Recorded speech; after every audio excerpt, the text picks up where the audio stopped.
wabarakatuh, Ustaz. Waalaikumsalam warahmatullahi wabarakatuh. Kabar baik, Ustaz? Alhamdulillah, dengan karunia Allah Alhamdulillah. kita dalam keadaan sehat. Semoga tidak sekadar lahir sehatnya, Amin insyaallah. tapi juga yang sangat bermakna manakala sehat dirasakan di dalam keimanan, keyakinan. Betul, Ustaz. Dan salah satu untuk cara untuk menyehatkan batin adalah mendalami ilmu terus, Ustaz ya. Ya, dan lebih utama lagi ilmu Al-Quran. Ilmu Al-Quran lebih utama lagi. Iya, sebab Al-Quran langsung dari Allah, Ya. tanpa ada ikut campur manusia. Sedangkan ilmu-ilmu yang lain dari Allah tapi ada campur manusia. Subhanallah. Bedanya di situ. Ya. Insyaallah kita akan memasuki kajian surat Al-Baqarah. Untuk sementara surat Al-Fatihah dicukupkan beberapa pertemuan yang lalu. Ya.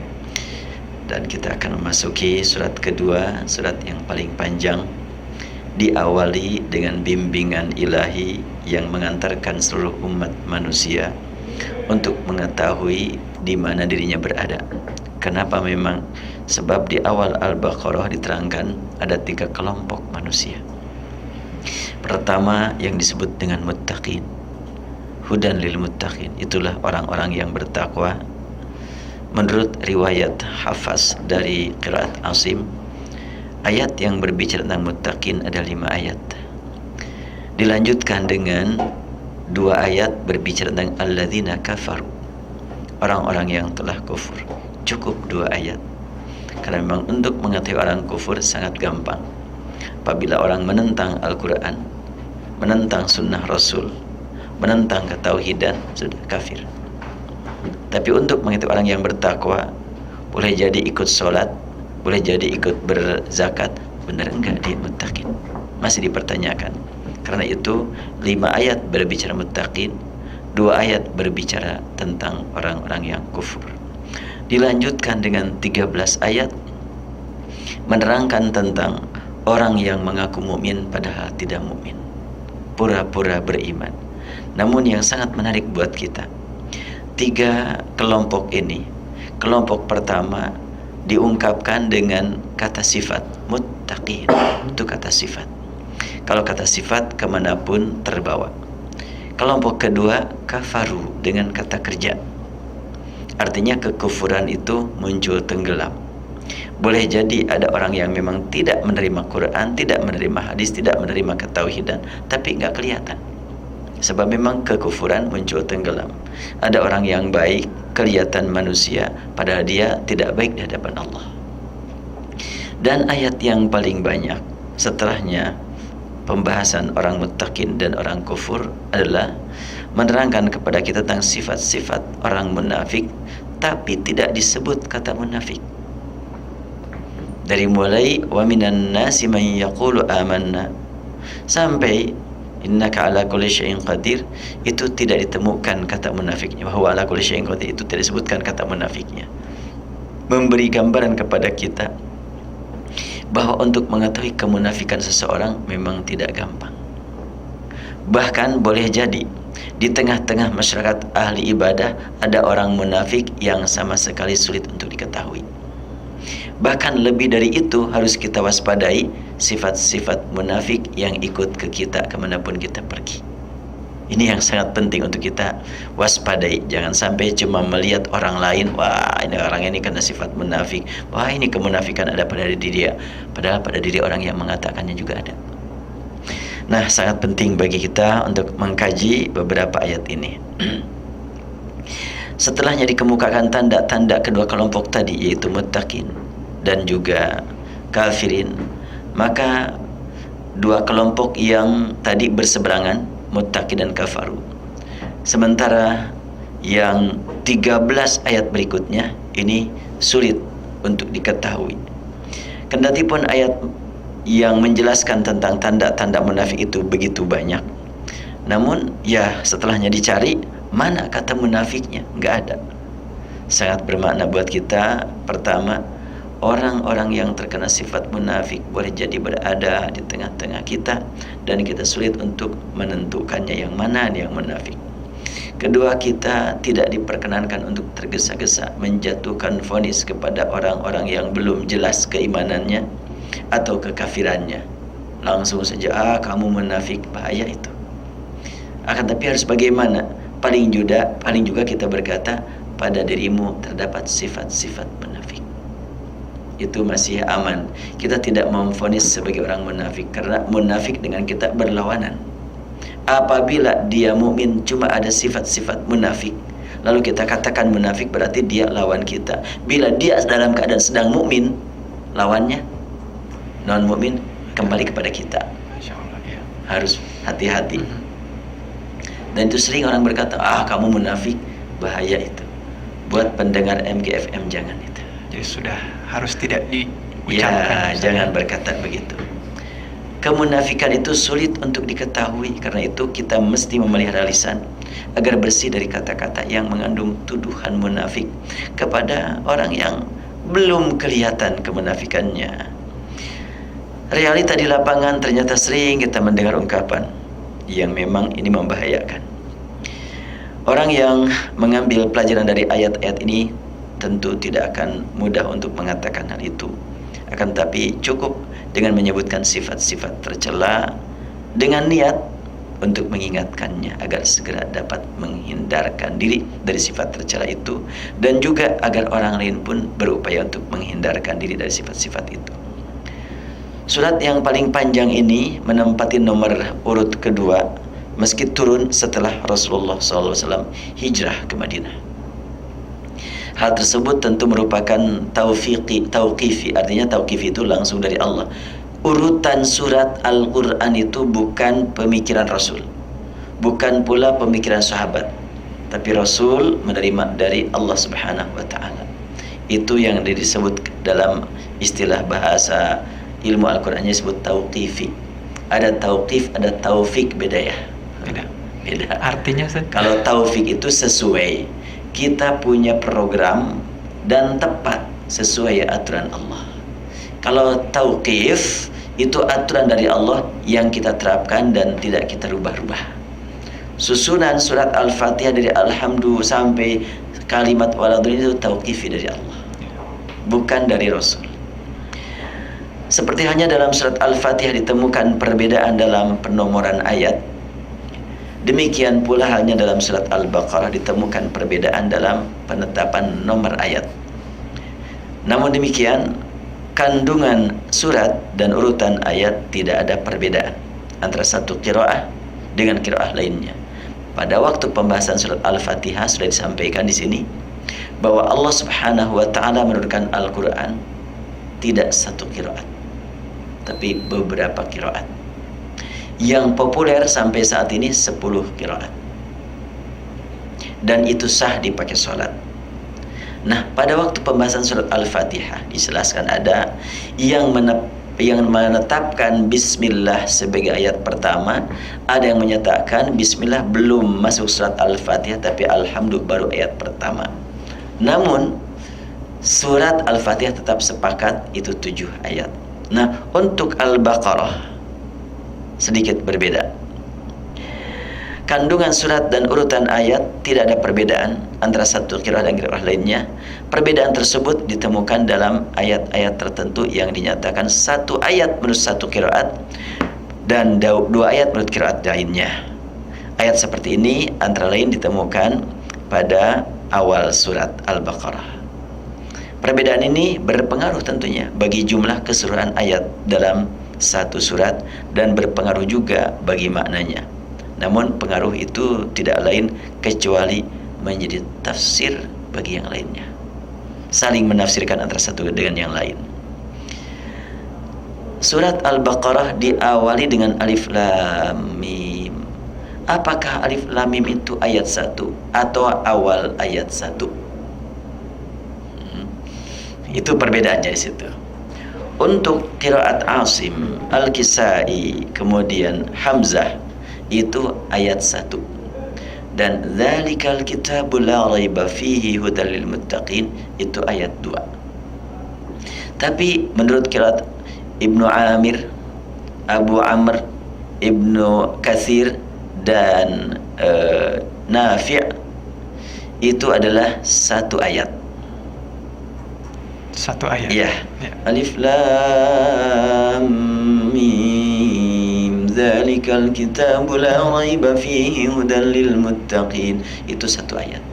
Itu ayat 1. Itu menurut Imam Nafi', Ibnu Katsir, Abu Amr dan Ibnu Amir. Dan ada yang sangat menarik untuk Abu Amr, walaupun alif lam mim dzalikal kitab sampai lil muttaqin itu merupakan ayat 1, tapi jumlah surat Al-Baqarah menurut Abu Amr ada 287 ayat. Kalau menurut Ibn Nafi, Ibnu Katsir 285. Tapi kalau untuk Asim 286. Isinya sama.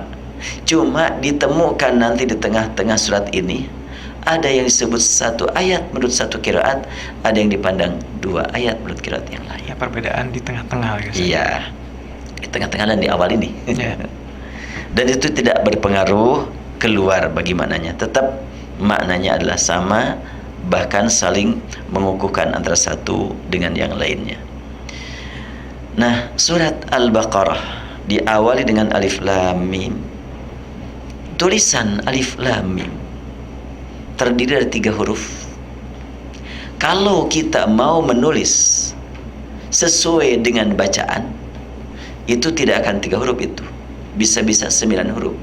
9. A, L, Fa, alif. Alif saja sudah 3 kan? Iya. Nah, lam panjang. Itu 3 huruf tuh. Mim juga 3 huruf. Artinya, kalau Al-Quran itu diturunkan hanya bacaannya tanpa tulisan, maka alif lam mim tidak akan ditulis 3 huruf, tapi bisa jadi 9 huruf. Karena terbukti tulisannya cuma 3 huruf, berarti tulisan alif lam mim ini adalah dari Rasul, dari Jibril, dari Allah. Itu sebutkan tauqifi juga. Sudah ditentukan. Iya, ketentuan dari sana itu. Lanjutannya, dzalikal kitabu. Silahkan para pendengar MKI FM dimanapun berada melihat mushaf Al-Quran, terutama kalau ada yang punya cetakan Madinah. Tulisan Al-Kitabu itu terdiri kaf, ta, dan ba. Ta'nya dibaca panjang tapi tidak pakai alif, memberi makna bahwa tulisan dari Allah, bukan dari sahabat. Bukan Rasul membacakan ayat tulis sebagaimana kamu biasa menulis, enggak begitu. Tapi inilah tulisan tauqifi juga. Diterjemahkan dzalikal kitabu oleh beberapa ulama di Indonesia. Ada yang menerjemahkan dzalikal kitabu, kitab Al-Quran ini. Ada yang menerjemahkan inilah Al-Quran. Ada yang menerjemahkan itulah Al-Quran. Yang mana yang tepat? Yang tepat adalah dzalikal kitabu. Terjemahan bukan Quran, bukan kitab suci. Terjemahan pemikiran manusia. Jadi yang lebih tepat adalah mushaf itu sendiri. Ya. Yang ada yang tertulis di mushaf. Itulah yang tepat adalah baca dzalikal kitab. Itulah yang pasti benar. Ya. Adapun terjemah yang manapun adalah hasil pemikiran manusia, hasil pemikiran mereka setelahnya mereka mengkaji. Ya. Kenapa mengartikan kitab Al-Quran ini kok pakai kata ini? Padahal dzalika artinya itu. Jauh. Iya. Ada lagi yang mengartikan inilah Al-Quran, padahal dzalikal kitab, tidak menyebut Quran, tidak menyebut ini. Ya kan maksudnya ini Quran ini. Iya deh, tetapi terjemah tetap terjemah, itu bukan terjemah kalau begitu. Ya. Kemudian ada lagi yang mengartikan itulah Al-Quran. Tentu kalau setelahnya kita perhatikan 3 terjemah ini, semua menerjemahkan Alkitab dengan Al-Quran. Seakan-akan pernyataan dari Allah Alkitab itu tidak punya arti selain Al-Quran. Buat apa kalau disebut Alkitab kalau gitu ya? Ya. Kenapa enggak dzalikal Quran atau hadzal Quran? Alif lam mim hadzal Qur'an, inilah Al-Quran. Atau alif lam mim dzalikal Qur'an, itulah Al-Quran. Atau alif lam mim apalagi zalika apa hadzal qur'anu, inilah Al-Qur'an. Ini enggak ada, ini zalikal kitabu. Nah, kita ajak nih para pendengar semuanya dimanapun berada untuk supaya sama-sama menggali Al-Quran dari teksnya yang asli. Dari teks yang asli, Ustaz. Iya, tulisannya juga dari tulisan yang asli. Ya. Sebab punya makna yang sangat mendalam. Mengapa semua terjemahan yang tadi yang sudah beredar dan sudah dicetak ini, bahkan yang dicetak di Madinah yang mengartikan kitab Al-Quran ini itu dicetak di Madinah, karena kan Madinah kan yang mencetak orang Arab yang nggak tahu bahasa Indonesia. Iya. Itu mah tergantung kiriman. Kirimannya begini, inilah yang Iya. dicetak, yang beredar.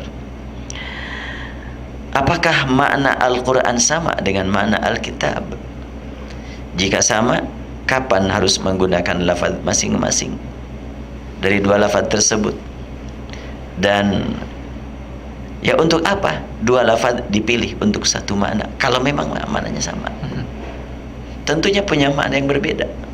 Kapan Allah menggunakan kitab, kapan Allah menggunakan Al-Quran, pasti punya sasaran.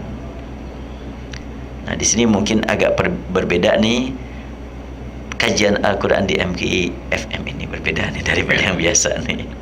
Betul. Allah menggunakan satu lafaz untuk memberi makna yang berbeda dari lafaz yang lain tentunya. Namun antara satu lafaz dengan lafaz lainnya pasti memiliki hubungan. Ya. Ketika Allah menggunakan kata Alkitab, pasti punya hubungan dengan kata Al-Quran. Namun tentu di samping ada hubungan, ada penekanan yang berbeda. Karena itu demi terpeliharanya keaslian bahasa Al-Quran, dirasa perlu ada catatan khusus untuk beberapa terjemahan yang tadi, yang tiga itu. Dan semoga ada tambahan manfaat apabila kita mengajukan terjemahan alternatif nih yang belum beredar. Bagaimana terjemahan alternatifnya? Dzalikal kitabu, itulah Alkitab. La raiba fi, tiada keraguan padanya. Hudan, petunjuk. Lil muttaqin, bagi orang-orang yang bertakwa selamanya. Nah, Alif Lam Mim, ayat ini memberi isyarat tentang keutamaan baca kitab suci. Tulisannya beda soalnya, berarti kita harus memperhatikan tulisan. Meski tidak ditemukan maknanya, namun tetap diyakini bahwa tiada yang terbaca dan tertulis dalam kitab suci ini kecuali wahyu ilahi yang diterima Rasulullah dari Jibril. Siapapun yang membacanya dengan niat yang ikhlas pasti akan mendapat nilai kebaikan meski tanpa disertai dengan memahami maknanya. Alif Lam Mim, tidak ada yang menerjemahkan, tidak ada yang menafsirkan. Buat apa dibaca? Untuk ibadah. Saya mah nggak tahu artinya. Emang dari dulu juga nggak ada yang tahu. Ya buat apa kalau gitu dimasukkan ke dalam Al-Quran? Bukankah Al-Quran itu adalah hidayah, petunjuk? Bagaimana disebut petunjuk kalau memang tidak dipahami artinya? Dari segi yang lain petunjuknya, bukan dari bacaan dan makna, tapi dari segi yang lain. Apa maknanya? Huruf-huruf yang digunakan dalam Al-Quran adalah huruf Arab. Pengucapannya juga pengucapan yang dikenal di kalangan masyarakat Arab. Pas Rasulullah membacakan di tengah-tengah masyarakat Arab, Alif Lam Mim, tulis, bagaimana tulisnya? Ternyata terdiri dari 3 huruf. Pada waktu sebelum Al-Quran turun, tidak dikenal yang namanya berdiri disebut namanya alif, atau pokoknya berdiri ada yang beloknya itu disebut lam gitu. Dulunya nggak dikenal kecuali setelahnya Al-Quran turun. Artinya bahwa orang Arab mendapatkan ilmu baru dengan turunnya Al-Quran. Apa ilmu baru? Nama-nama huruf secara tersendiri. Ini alif, ini lam, ini mim. Dulunya kalau ada tulisan seperti itu, apa bacaannya? Alam, artinya tidakkah? Alima, artinya dia sakit. Ulima, artinya dia disakiti. Ilama, artinya kemana? Kalau itu artinya kalau dulu ditulis seperti sekarang akan dibaca alam gitu Iya, ya. alam, alima, ulima. Tidak ada bacaan alif, Alif lam, lam mim. mim. Dan alam punya arti. Alif lam mim apa artinya? Enggak jelas. Justru membaca yang tidak diartikan ini bernilai ibadah. Daripada yang ada artinya tadi. Nah, itulah mukjizat Al-Quran. Siapapun yang membacanya dengan niat yang ikhlas pasti dapat nilai. Yang penting itu. Ayat ini juga mengingatkan hakikat mukjizat kitabullah. Kitab itu tulisan. Tulisannya. Kalau Quran bacaannya, kalau kitab tulisannya. Baik tulisan ataupun bacaan merupakan mukjizat. Ya, istilah anak mudanya mukjizat itu the miracle. Ya. Yang terdiri dari huruf-huruf yang mereka kenal. Jadi alif lam itu kan dikenal oleh orang Arab. Tapi pas dibaca seperti itu, bacaan baru. Dan dipanjangkan lagi alif lam mim. Ditahan dulu amnya juga. Itu ajaran dari Jibril, dari Allah. Berarti sejak awal Al-Baqarah sudah diketahui bahwa Al-Quran ini mukjizat bacaannya, mukjizat tulisannya. Dan tidak pernah diberitakan bahwa mereka mencari makna atau bertanya tentang maknanya. Sejak dulu. Iya. Ya. Umumnya masyarakat Arab membaca tulisan tersebut ya biasalah, alam, ilama, alima, dan ulima. Sedangkan Rasulullah Sallallahu Alaihi Wasallam membacanya sesuai yang beliau terima dengan bacaan yang berbeda. Mengapa tidak tertulis sesuai bacaan saja? Alif, tiga huruf tuh. Kalau pakai Latin, wah lebih banyak lagi. Lam, kalau pakai Latin lebih banyak lagi tuh. A-nya berjejer itu. Iya, sampai 6 itu. Iya. Mim juga sampai 6 itu. Lebih banyak lagi. Makanya tulisan Al-Quran yang asli huruf Arab, huruf Arabnya juga yang memang sesuai dengan yang dicontohkan sejak zaman sahabat sejaman Rasul. Apabila ada orang yang membaca Al-Quran melalui huruf Latin, maka yang dia lihat bukan huruf Al-Quran. Tidak sampai terhitung melihat tulisan Al-Quran itu, enggak. Jadi harus hurufnya yang asli. Diharapkan mudah-mudahan para pendengar yang di antaranya ada yang belum bisa membaca huruf Al-Quran, selama masih ada usia, belajar. Dan bagi yang di Bandung, Makdis sudah mendidik gak tahu berapa jumlahnya, dari 0 mengenal huruf sampai lancar membaca untuk semua umur. Ragam usia. Iya, ada kelas lansia khusus. Jadi tidak ada, aduh malu saya sama cucu kalau harus belajar dari awal. Enggak usah malu, ada kelasnya khusus. Dan ini yang membedakan keindahan membaca Al-Quran dengan huruf Arab tadi, Ustaz. Iya. Kalau dalam huruf Arab tidak ada yang dikenal dengan mad lazim, musaqqal kalimi, musaqqal harfi, mukhaffaf kalimi, mukhaffaf harfi. Enggak ada. Atau gunnah, enggak ada. Tapi dalam bacaan Al-Quran itu terdiri dari 3 pokok besar. Pertama, membaca huruf yang benar, melibatkan sifat dan makhrij, membaca gunnah yang sesuai, yang seragam, yang sebanding, yang konsisten, dan gunnah ada tebal, ada tipis, dan membaca mad. Mad itu ada yang 2, ada yang 4, ada yang 5, ada yang 6. Itu aturan membaca. Nah, di mana yang 2, yang 4, yang 5, yang 6, baru di situ pembahasan khusus mad.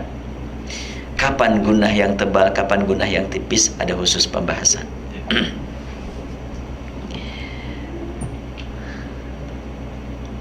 Dan apabila muncul pertanyaan, mengapa tadi bacaan alif lam mim tulisannya cuma 3 huruf, padahal kalau ditulis pakai huruf Arab saja bisa mencapai 9 huruf, apalagi pakai huruf Latin?